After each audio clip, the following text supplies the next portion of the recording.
Hello everyone, and welcome to the As Lads podcast. First time I've introduced one of these, which is pretty weird. Got a special guest today. Got Ben, if he wants to say hello. Yeah. And we've also got the one and only, good old James. Yeah, how's it going, everyone? You all doing good? Everyone good? Good. Just All right nod then. our heads, pretending we can hear them. Yeah. Brilliant. So, I've got some good news for everyone today. There we go, the old reliable. Yeah, so anyway, the first news story is a bit of a weird one. A bloke, because one of my mates told me this the other day, we've had him on the podcast before, George. There was this bloke in Belgium, I think, that was stuck with an erection that he couldn't get rid of. And it was there for days. And then he went to the hospital and they gave him a drug and it stopped. And I was saying to George, this isn't true.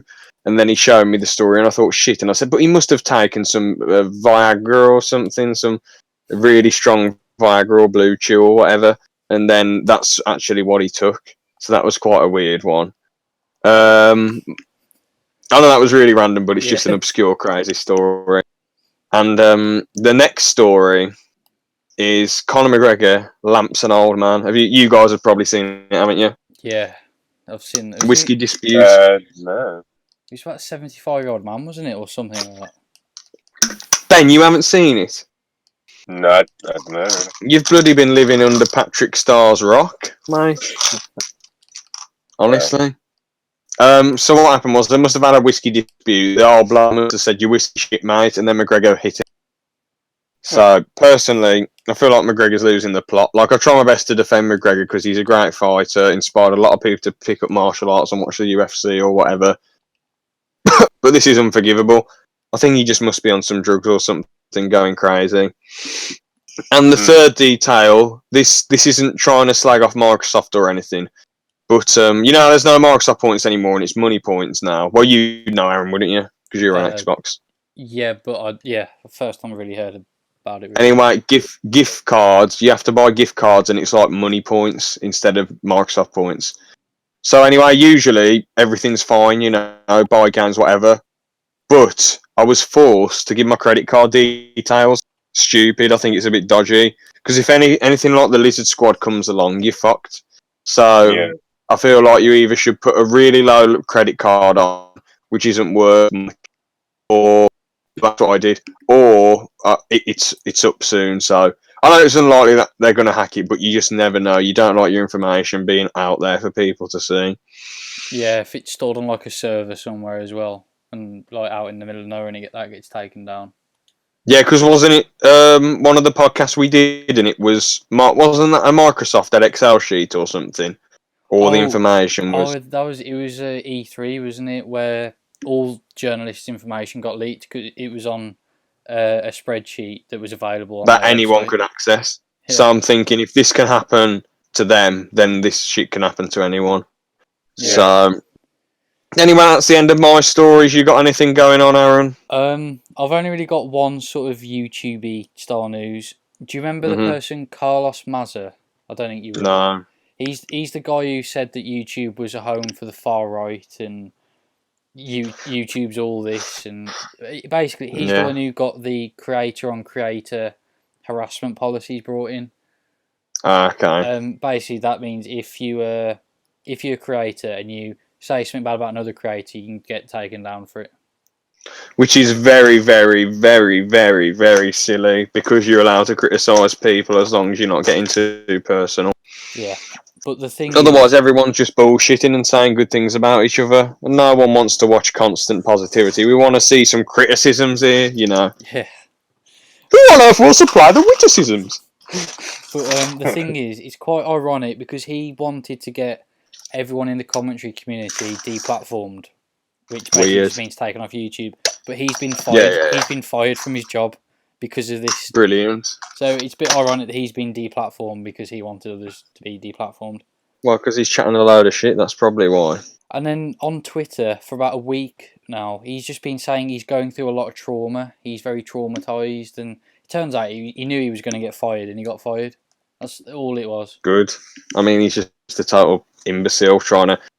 I understand people not getting too personal with stuff. I understand people getting too personal with stuff, wanting to ban them then. But if you're just giving constructive criticism, like, I don't like this YouTuber for this reason, and you get banned for that, it's ridiculous. Imagine if a YouTube made an absolutely horrific video like Logan Paul with the suicide forest, and no one's allowed to criticise that stupid rule. Yeah. Anyway, let's get into the main topics. So yeah, the other day, me, Aaron, and Benethan, good old Ben, we all went to see Once Upon a Time in Hollywood. Yep. And probably the second best film of the year, apart from Endgame. A really, really great movie. Really thoroughly enjoyed it. There wasn't really much of a story to it, but there was a lot of witty banter in there, which was enjoyable. So, what would your guys' overviews of the film be? Yeah, I'd probably say it was. I was expecting a bit too much, like story wise, from it. Like I was expecting some massive revelation to happen, but no.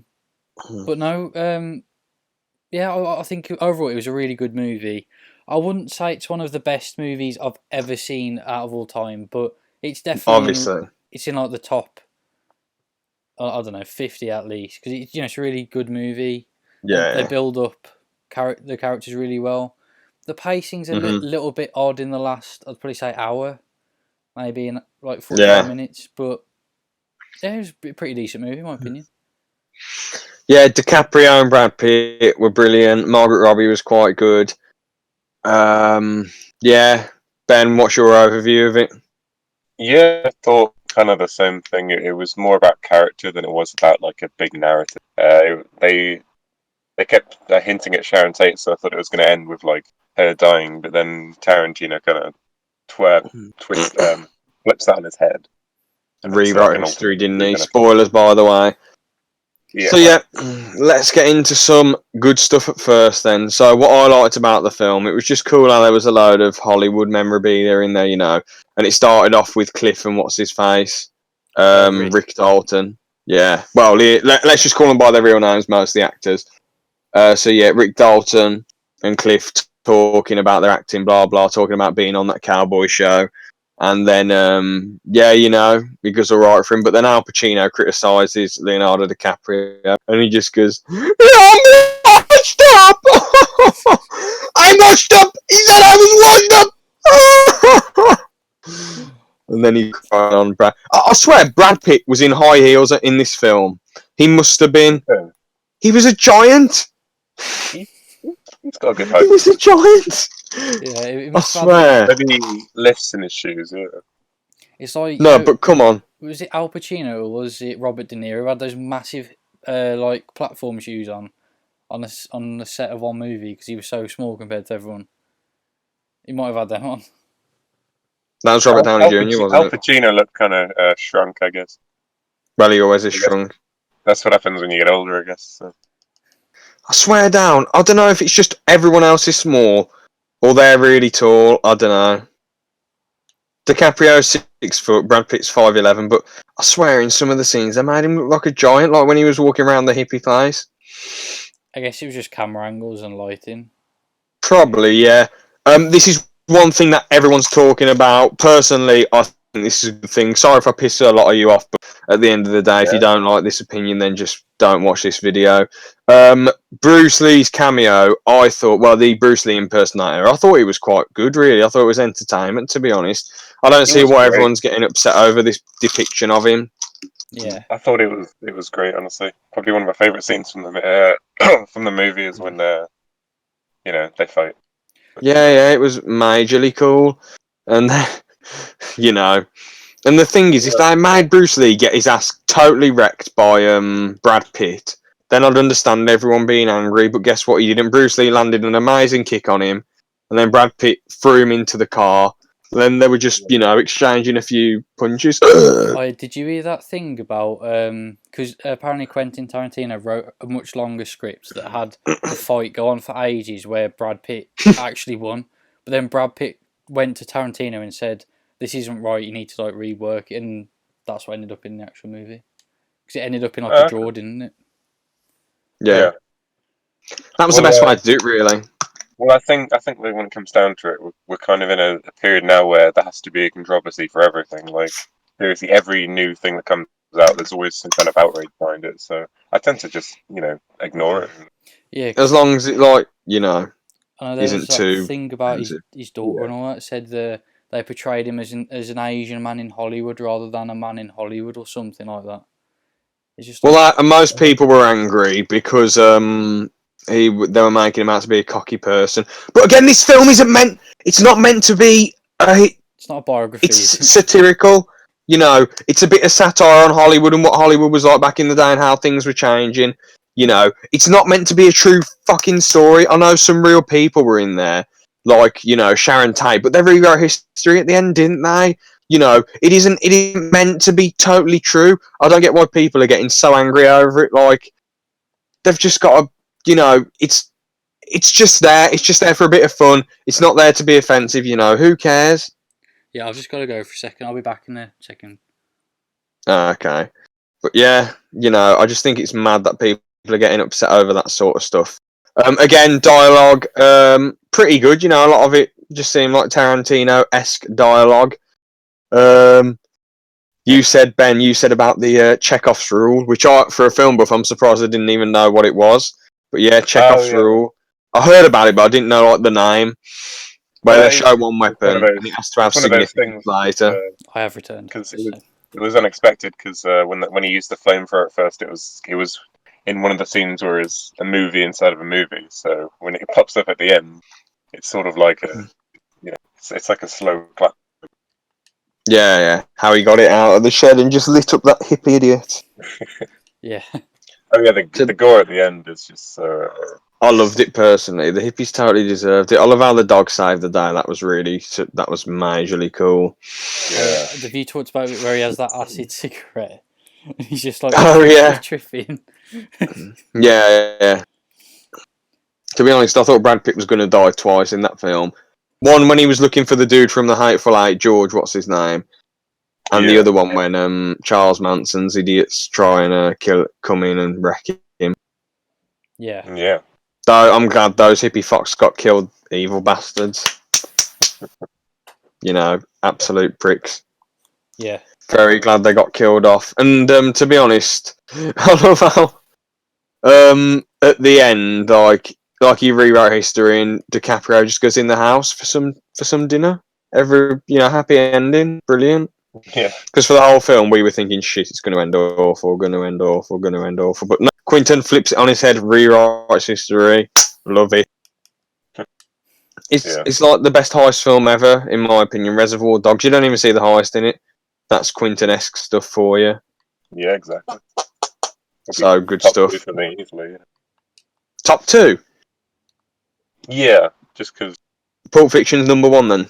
Yeah, it just has to be. It's one of those films. I was going to say that. They are still like both massive. You haven't watched Pulp Fiction, Aaron? Not yet. No, I need to get around to it. Bloody hell! What's happening? That's the go-to. I've got so many good movies I've got on my shelf now. I just need to find out a good order to watch them in. What you want to watch first is The Wizard of Oz. Then you want to watch Mary Poppins. I think everyone's watched The Wizard of Oz and Mary Poppins. I've watched that shit, but I don't know what to think of those sort of films. To be fair, they're just take it or leave it. Wizard of Oz is great if you're kind of camping into that kind of thing, but I'm not. So. Yeah. But yeah, anything you want to add about how good it is? Really, a lot of people. It's like a lot of people have said all the good stuff about it, but the good stuff we've said, the Bruce Lee stuff was funny, all the satire. It was cool to see Michael Madsen have a small role in it, and Kurt Russell was there as well. It was a great laugh, Yeah. Anything you want to add then, Aaron? I just like how Tarantino uses the same sort of actors not the same actors, but like the same like pool of actors, and he can make them in all different roles, like just work. It was weird to see them in like that sort of thing. Because even DiCaprio was in Django Unchained, and Brad Pitt was in Inglourious Bastards. Yeah. So, quite cool stuff. Ben, do you want to add anything about how good it is? Yeah, I loved his use of classic cars. Yeah. So anyway, let's go on to some bad stuff then. There wasn't really much of a story, which was just a bit like, can't believe it. Wish there was more of a story. It was sort of slow, sort of fast in the middle, really. Yeah. Aaron, you brought this up, but I'm going to say it right now because I agree with you. I didn't like how the only contact that DiCaprio and has with Margaret Robbie and the Roman Polanski actor was just at the end. Yeah. And she's like, "Oh, cool, Rick Dalton," and then that's all the only contact they have. It is just like a movie where anything could have happened. It's like, oh, you're my neighbour. Do you want to come round? That's like how it ended, pretty much. Yeah. I mean, a happy ending, but you would have thought, I don't know. There was not much story, not much story progression. Not really much else I can say apart from there just wasn't much story progression. The characters, they were good. They did feel like their own sort of characters, like, southern dudes who were just like, oh, what's going on? But they weren't really that deep, Brad Pitt was just a mellow dude, and DiCaprio was just an actor who was really upset. That's as far as how deep their characters go, Yeah. And there wasn't really any underlying meaning, like in other films, some of Quentin's films have got a lot of meaning in them, Yeah. Yeah. Yeah, as I said, it wasn't really like very story driven. It was more like character driven. Yeah. Do you got anything you want to say, Ben? In terms of flaws, or Yeah.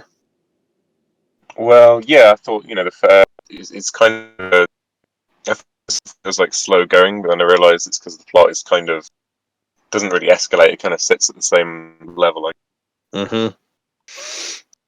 I get where you're coming from. So let's just say what we'd actually give it then. So personally, I'd give it a really, really, really, really, really hot 4. It is really good, really enjoyable, but not much story. But again, really, really great, really good film. That's all I can say, really. You can't really go that deep on it, You can't really go into mad, mad, mad detail about it. It's just a really good film. Yeah. What would you guys give it? I'd probably say, I don't know, because 3.5's a bit low. So I'd probably give it a 4, just like an average 4, because it's one of those movies that you can tell that Quentin Tarantino has watched a lot of stuff behind it. Like, you can tell there's that many influences on it, and a lot of work's gone into it. And yeah, it's just a decent movie all around. It's got decent points in like all areas of it. The story's a bit weak, but the characters make up for it. So yeah, I'd probably just give it a 4, like an average 4. Fair enough. Yeah. I mean, like I say, I would have given it a high 1, but I wouldn't watch it over and over and over and over again. A bit like The Hateful Eight, in my opinion, a little bit too long for like a second watch to watch it over and over and over again. But for a first watch, quite good and went by pretty quick. Ben, what would you give it? Probably 8 out of 10, I think. I mean, star rating out of 5. Well, half of 8 is 4, so. Okay, fair enough. So yeah, that's that. Yeah, on to the next thing.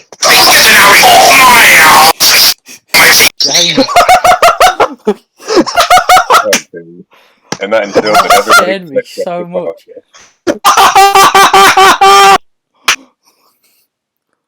Well, I thought aliens had attacked.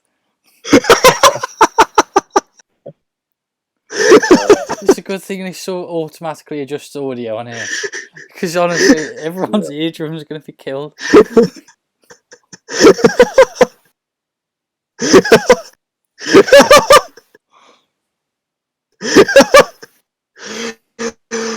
Oh, but Aaron, please tell me you got this on manual. Please don't tell me all of this. None of this is gone. No, it's still recording. It's all here. Thank God, because that was probably the best moment on the podcast. Did you genuinely jump? Yes, because you just made a massively loud noise.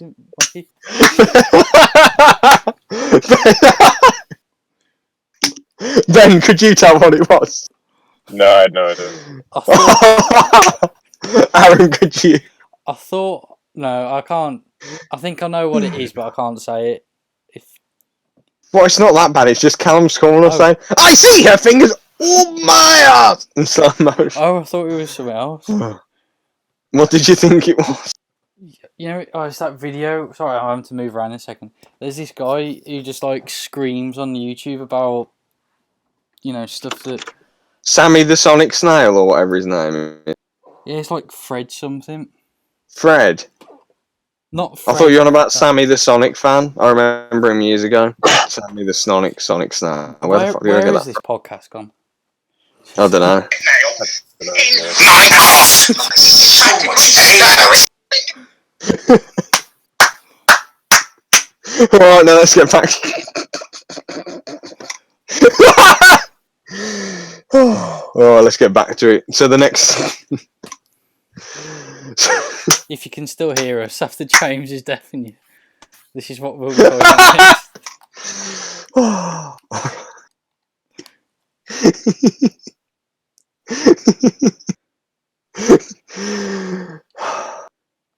Alright then. So the next thing we're going to talk about is podcasting. So obviously, I like explaining stuff anyway, just by talking about it. So podcasting is when you make a video, you talk on there, and you talk about shit. Some good things, podcasting, it can make people feel like they're part of a conversation. And there's quite a lot of good ones. You get quite a lot of talented people. All you really need to do is talk, and it can change your life. I know there aren't many really, really big podcasts, and a lot of big YouTubers already established before they start podcasts. But some people like Joe Rogan and True Geordie, they're just talking about stuff. Really, there isn't like crazy gaming or crazy skit videos. It's just them talking about interesting stuff that people can relate to. So yeah, Aaron, and Ben, what would your guys' overview of it? I'd probably say a podcast. It's a good way to like listen to information and all that, and I think a lot of people just like them because it's stuff that you might hear. You can hear it from anyone, whereas with like really high budget stuff as well, it's like it's out of a lot of people's like perspective, so they don't really get the point that some of the stuff that they're saying. I don't know if that makes any sense, but like say if we're talking, we're just like average people, so people might follow the sort of ideas on that we have, and it's just like a nice way to just listen to the same opinion. Yeah. What would you say, Ben? Yeah, I think it's a nice thing to listen to. I think a podcast is essentially just like having a conversation but letting someone else do it for you. You can just kind of listen. Yeah, pretty much. So yeah, good things about podcasts then. I'd say the main good thing, like I say, it makes you feel like you're part of a conversation, and I think that helps quite a lot of people. People are lonely or depressed or whatever, or a bit down, and it can make your day really just hearing people have a laugh and have some banter. Some people could be really anxious and not want to talk to people, so maybe, if they hear all of us, not all of us, but I mean like different people having conversations, maybe that can make them think, oh, why not talk about this shit to people?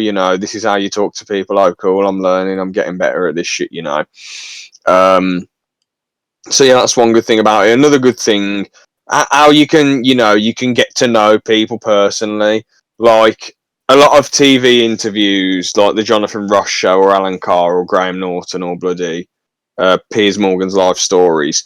There's a dude sitting there, and then there's the interviewee, and they're talking, and it's in front of a massive, massive, massive audience, and you don't really feel like you're at your best. You're not really in your best environment. Pretty like shit. I'm in front of all these people. But if you're in a room, you and another dude, and it's just, or another woman or whatever, and it's being recorded, and you're just talking, you get to know people more personally. And I feel like an hour-long conversation, you get to know people better than like a 5-minute interview. Yeah, because on TV as well, there's like that much production behind it. There's that much editing, and they have to learn all their lines and all that, and it just feels very like rehearsed. And as well, you might want to know a question, or you might want to ask a question, but they're only focusing on like that, say, news stations, like what they want to hear. So they could be promoting a movie, or whatever, but you want to ask them about their life, whatever. Whereas if it's just us, you can literally ask us anything, and we'll probably answer it. Yeah. Yeah. Fair comment. Ben, have you got anything to add about how good podcasts are? What's good about them? It's good for a binge if you're doing something in the other room or like playing a video game or something, because you can just put it on in the background. Yeah, fair comment. Another good thing I'd say about is you can like split them up. You can have different segments going on. So like when a podcast is starting, you think, oh, this is at the start. Yeah, that's cool. Then you've got Monkey News, then you've got Rockbusters, and then you've got that's just from like the XFM Ricky Gervais show. But you know what I mean. And you can split them up, and you can have segments. It doesn't just have to be people talking about stuff. You can get really creative with it, even though it's just conversations. So that's quite a good thing about them. So yeah, bad stuff. To be honest, after listening to like a conversation with the same two people or three people, and it's just the same consistent guests, like we're not going to stop doing a podcast or anything, but I can understand why some people get bored with some of them, because not many people can keep talking about stuff and making it interesting, because not many people both know loads about the same stuff. Thankfully, me and Aaron are pretty down with shit. We know what we're doing. We know where stuff's at. We know what's going on, so we can talk about stuff. But a lot of people, they're a bit limited on what they can talk about. So, if you start saying one thing to them about, something's happened on YouTube, or, but let's talk about this or whatever, that they have no idea what to say because they don't keep up with anything. So that can be a weakness where people have no idea what they're doing. Some people can go mental on podcasts and get really angry. Some people can say the wrong stuff, really offensive stuff. Like having guests on it can be good and a bad thing, because like this guy Ben, we know he's not going to say anything bad, but if we had some other different person on, they could say, even if it's just a joke, they could say, oh, and blah blah blah blah blah, and make a bit of an offensive joke and be like, oh, I'm joking, but then they go back to that joke and they're just, it's just how some people are, but like you just got to be careful about who you have on, Yeah. So, because it is a risk, isn't it? Because you don't know what someone's going to say. Yeah, exactly. What would you say is bad about podcasts then, Ben? I suppose not in this case, because we don't really like have that kind of connection. But when you listen to like professional ones, the sponsorships and stuff that they have to do get really old fast, because it's always the same product and you have to like skip past it every time. So in the middle of a podcast. This isn't paid promotion, by the way. Go compare and all that bullshit. It's just I get why they have to do it. I get why they have to do it, but it just becomes a meme. At some point it does, yeah. Don't see why they just can't do all their adverts at the start of the podcast, to be fair. It's absolute daftness. Yeah. I mean, it's total silliness, to be honest. Like I say, it's so bad stuff. They can get pretty boring fast. I feel like, even though guests can be a good and a bad thing, some people only listen to podcasts just to hear their favourite person talk. But so I'll say my favourite podcast then, right? So I think the best one, second best, True Geordie, just really interesting. Has so many people on. Quite good. I know him and what's his name? Lawrence, right? This dude called Lawrence, who's like True Geordie's mate, and he's on most of his videos. He's good in the videos with just him and Brian, which is True Geordie. But sometimes in the podcast, when True Geordie's talking to an MMA fighter or a boxer or a London gangster or bloody a football player. Well, Lawrence knows a lot about football, but True Geordie knows way more than Lawrence. Lawrence only mainly knows about YouTube and football. He tries his best with stuff like MMA, but it's just like, I don't think Lawrence should be on all of them, like all the podcasts with guests. I feel like sometimes it should just be True Geordie and the other guy. And the thing is, it's not really good to have a third wheel when one person's trying to talk to a celebrity, because then the celebrity gets less time talking. It's better when it's just two people, But yeah, True Geordie's amazing. Another one of my favourites, Joe Rogan Experience. He does so many. He's done like over 1,000 episodes. He's had loads of different guests on. He has MMA fighters, boxers, political figures, stand-up comedians, actors, just all sorts of people on there. And it's just interesting and fun, because like I said before, with podcasts, you get to know people personally. You get to know these people personally, it's interesting. It's so much fun. And Rogan, like I say, he has all sorts of people. He has scientists on there as well, like Brian Cox, and the fact that he can hold his own in a conversation with anyone in pretty much anything, it's insane to think about this, really, that he's so good at this. I think some podcasts get a bit boring because obviously he has loads and loads of different people on, and obviously not everyone's going to be interested in every single guest. But my favourite ones are obviously the ones about the fighters and the ones where his mates are on, like Joey Diaz, Brian, and Brendan Shrub. They're quite good. They're just really fun, to be honest. So, I think his name's Brian Callen, that guy. I don't know. But yeah, good stuff, brilliant, amazing podcasts. What would you say your guys' favourites are?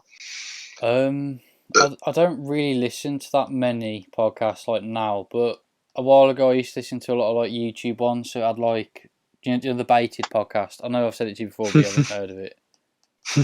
Yeah. I forgot the other ones, but there was a few. They were mainly stuff to do with YouTube and sort of like gaming stuff. But I stopped listening to a lot of the gaming ones, mainly because they just got that egotistical by the amount of views and stuff they were getting that they just went mental.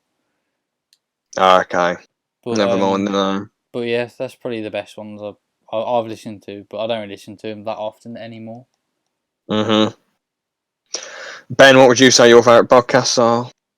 I listened to one called "If I Were You," and it's an advice podcast by the guys who used to write for College Humor, and that's always been pretty fun. Oh yeah, Been going on for they're quite a couple good. of years now. Yeah. Well, anything else anyone wants to add? I can't think of anything to add. Okay, fair enough. Yeah. That'll be it then. Today, lads. Bit of a All I short can one, say is but thanks for watching. My house now, I got I was prepared that time. I was prepared. Yeah, as I say, thanks for watching. Good one. Good to have Ben on again. Decent laughs. Thanks for watching. Have a good one. See ya. Alright, thanks for watching.